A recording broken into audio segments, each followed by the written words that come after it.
Sabaydi everybody, welcome back to Winding Down Chronicles. It has been officially 7 months since I lost my job and transitioned into this early retirement experiment. I moved back to Laos with my wife back in December, and it wasn't exactly what I had planned and how I wanted to finish my employment. I lost my job for budget cuts. So every month now has been a work in progress, that we need to figure out the lifestyle that we are living, what it actually costs us. So that's what this process is about. I like to see how people in retirement on a modest budget under $1 million manage their funds and what they have to spend on. And it also will give you a picture of what it's like and the cost of living here in Laos. Of course, everything is kind of relative to you and your values. So if you've been following the channel, you know that keeping an eye on the spreadsheet is what keeps my mental runway intact. But here, for me, budget isn't just simply opening an app and automatically downloading transactions.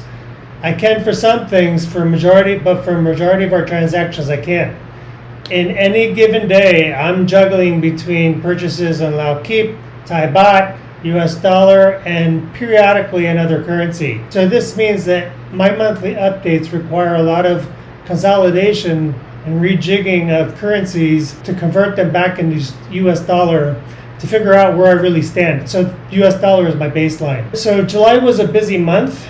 Between a 24-hour trip across the border to Thailand, ongoing house repairs that seem to never go away, and a few items I actually sold on Facebook, the numbers moved around a lot. Let's jump into the spreadsheet and see how I ended up the month in July against my targets. My target budget is between $3.2 and $3.5 thousand a month. July actually came in just under $4,000, even with the cross-border trip that we made, some shopping and even despite some house. I take that as a win. I'm pretty pleased to keep that under $4,000. I thought it could end up being more. The trip did cost a little more than I expected it to, but we had to make some one-off costs to actually make that happen. But those will be deducted out of my monthly operational running average. I sold a few things on Facebook Marketplace to clear out some of the clutter, and it's always nice to generate a little bit of cash. One good thing about this process is I did miss an expense last month, a relatively big expense. This just really brings me to a core principle of mine. If you don't measure it, you can't manage it. And you miss one thing and you don't watch the trends, that can really be detrimental realistically to your numbers. So you need to audit your own numbers. So let's get into the actual numbers here. So interest earned was $118. That's really fun to see this growing as I'm growing my cash bucket one for next year and the years beyond. It's nice to see this number growing. It's not big, but it is interesting to see how that can compound, even at 3-4% interest. The sale of my personal items was $63, so total income for the month of July was $182. We went to Thailand, and for Thailand you need special insurance, and there's two options at the AGL where we buy it. There's one for $75, which is the baseline, and there's one for $116. So I took the better one because people in Thailand drive crazy. I'd rather be safe than sorry. One accident could financially ruin me. So down here I had some repairs on the motorbike. Long story short, I miscalculated my foot. It got caught. The kickstand wasn't down for very well. It was just a folly of errors. And I went on my side and the motorbike landed on me and started leaking gas. So I thought there was probably a bigger problem there. But fortunately, the only thing I got bruised was my ass. It's still black and blue. And so I had to replace the rearview mirrors. So that was only $15. Motorbike fuel, so this is about 10 liters of fuel that's probably about 2.5 gallons for $14. It's expensive again. It was dropping mid-June. It was down to about $5 a gallon. Now it's back up to $6 a gallon again, and still rising with the recent escalation in the Iran. We bought a bamboo shade for our car for outside to keep the sun off of it. The sun is brutal here. and my car will sit 4 or 5 hours under the sun, and it's just a good protection for the car. So that was $81. Well, I had a subscription for my password app, which I might actually drop next year. That's not a lot, but I'm trying to consolidate all of my subscriptions and just various things that I paid for over the years. I hate to put all my eggs in one basket, but it looks like I'm starting to do that, just to make life simpler and a little cheaper. I'm still figuring that out. So I'm going to experiment with the Apple password app that's built into Apple products, which is primarily what I use. And then maybe next year I might drop this 1Password app, which I like, but I don't know if it's necessary anymore. But since I'm not working anymore, I don't need an app to go across operating systems. My wife's Google photo storage was $21 that came up, and then I have my monthly Google Premium for YouTube that I pay. It's like $2 or $3 a month. Total $75 for the month. Lao language. So I'm in between semesters at taking Lao language at school. It's 3 hours a day, but this is a summer school for 7 weeks. It's $120. It comes down to $3 a day. So I'm paying $1.50 per hour for 3-hour lessons, 4 days a week. Can't beat it. So I'm inundated with Lao for 2 to 3 hours a day, speaking and listening and reading. It's a priority for me this year. And then when this last summer school is finished, I will be going right into the next semester, which is 12 weeks, double this price. But it's a lot more intense with homework and everything. So this is my Netflix subscription, $5 a month. I pay this in Thai baht. It's like 199 baht per month. So this isn't exactly ATM fees, it's more my credit card fees. So I started keeping track of this separately when I really started noticing that when I use a foreign credit card here in Laos, DMart, for our big supermarket shopping, cleaning supplies and various stuff for the house, imported foods, and I'd never really noticed how expensive this was. And this is one of those things you notice when you're not working, when your money, you got to make stretch. This is where you're being wise and frugal. But I found out using my MasterCard, they charge 5.1% versus if you use a Visa, they only charge 2.1%. That's a 3% difference, which I thought they were pretty interchangeable. Everywhere in the world, MasterCard and Visa are pretty interchangeable, but apparently not here. And this is typically something in Western and more developed countries, that the businesses usually eat this cost. And not here in Laos, they pass it down to the customers. So this shows you how much Laos is still more of a cash-based society, or unless you use an internal credit card, which are pretty useless. I would just pay for cash. But I'm trying to preserve cash, especially for these big expenses. It is something I'm tracking more on a monthly basis, but this is going to add up, and something I'm going to need to figure out the best way to manage it. Bank fees. So this was $10 for one of my U.S. accounts. I get extra benefits and extra and better interest income earned. So $10 a month, I get $116 a month in interest. So it's a no-brainer. Plus I get a lot of other benefits when I use it. $13 for my Thai account. And then even within Thailand, if you use a credit card outside of a district or debit card, they'll still charge you even if you're in Thailand. $30 for coffee for the month. Groceries is $919 this month. Special foods was $372. This is salmon. This is special meats that I buy, cheese, things that are very discretionary and something that I would reduce or completely eliminate. So I track it that way. And it's primarily food that I eat. And then restaurants was $90 for the month. So generally for the year, I budgeted for these things together as a package. But for practical expensing items, I break them down.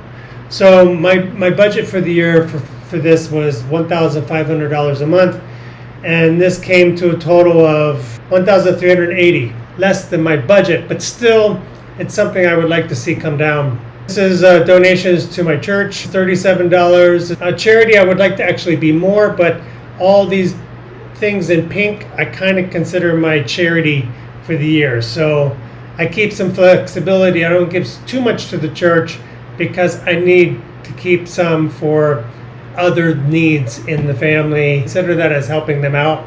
in a way, it's kind of helped charity work in a way. So this was a gift. Our niece, when we went to Thailand, we bought her back a tricycle, $110. She hardly rides it. She doesn't know how to pedal yet. So I guess within time. $56 was a gift to one of Da's friends, and then we had a friend whose family member died. So here, you always contribute. Someone close to you, a family member can die. You might not even know them, but you still give a cash gift anyway to help with funeral expenses. Do you do that in the U.S.? I'm not aware. I don't know. I've rarely had to go anywhere for a funeral. I haven't been in the U.S. in 30 years. $31 I bought 2 bathing suits for myself, 2 cheap bathing suits when we were in Thailand. Electricity went up. Our usage hasn't gone up, and it's actually, we're using it for the most part a little less, because when it rains, it's cool enough that we don't need the aircon on. So I use fans as much as possible. I'll be pretty moist before I turn on the aircon. We're not using near as much electricity as we were. It's going up. So you see, last month it was 87, and then the previous month was 68. So last month it went up 30%, and this month it went up 30% again. And this is because they're increasing the cost of electricity. Or last month, and then again 30% this month. Our usage is actually even less. 2 blackouts, and the cost is going up. I don't know if it's going to go up again, but people are really pissed off about this because around the city. It's too much. See what happens there. So we bought a couple tarps and a couple things for the house when we were in Thailand. And so our neighbor's house had some trees growing over the fence, and they were starting to scrape our car, and they were getting bigger, and the wind was blowing them more and more and more, really leaning into the road where we have to go out. It was actually breaking their fence. The owner just happened to be around. We said, you're going to cut these down?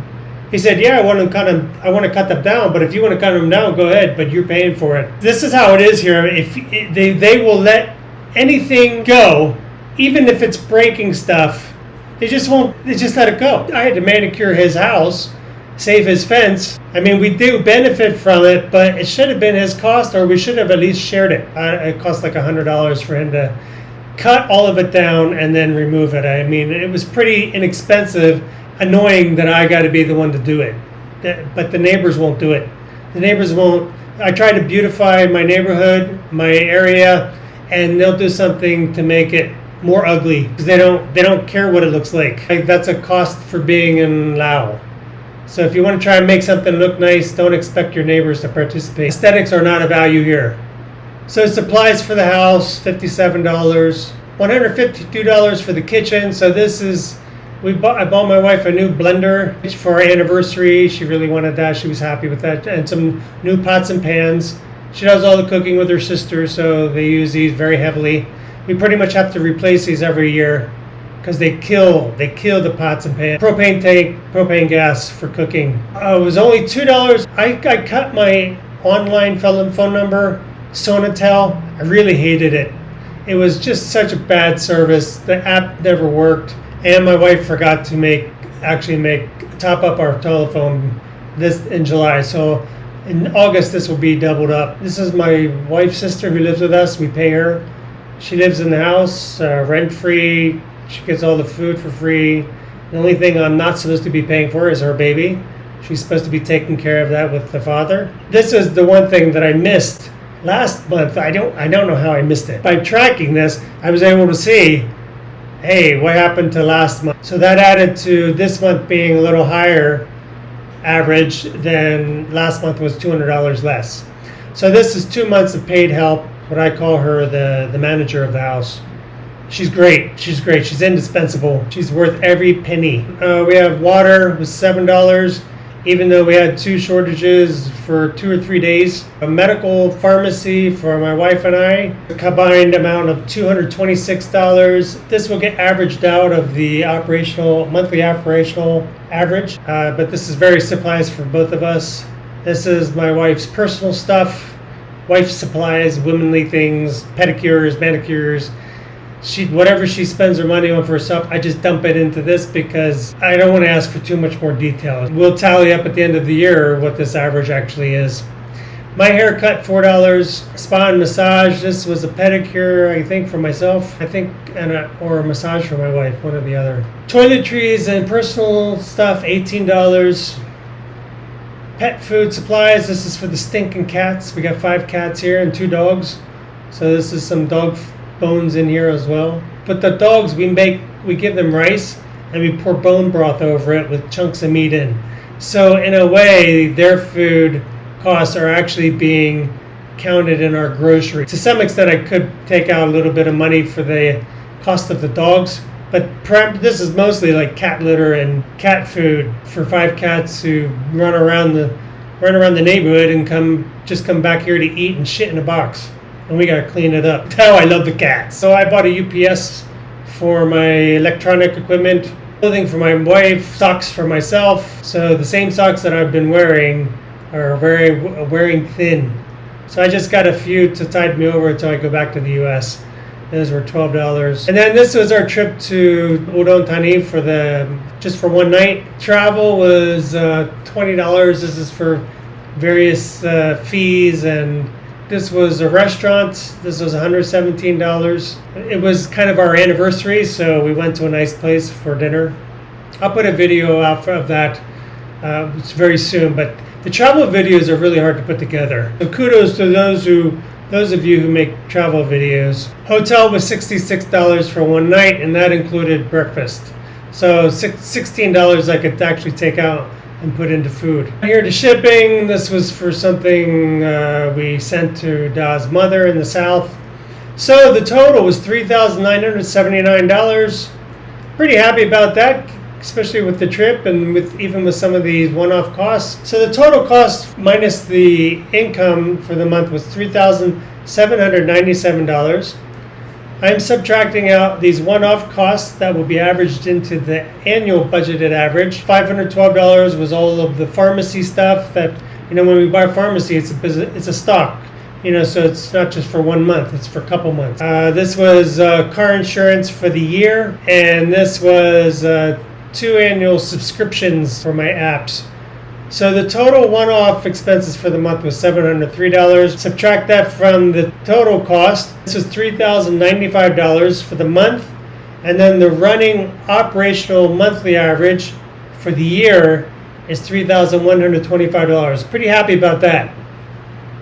But when you add in all of the one-off costs for the year, the running average is actually $5,062. I just use this as a projection. If I kept my running average $5,000 a month, my total budget for the year would be $60,000.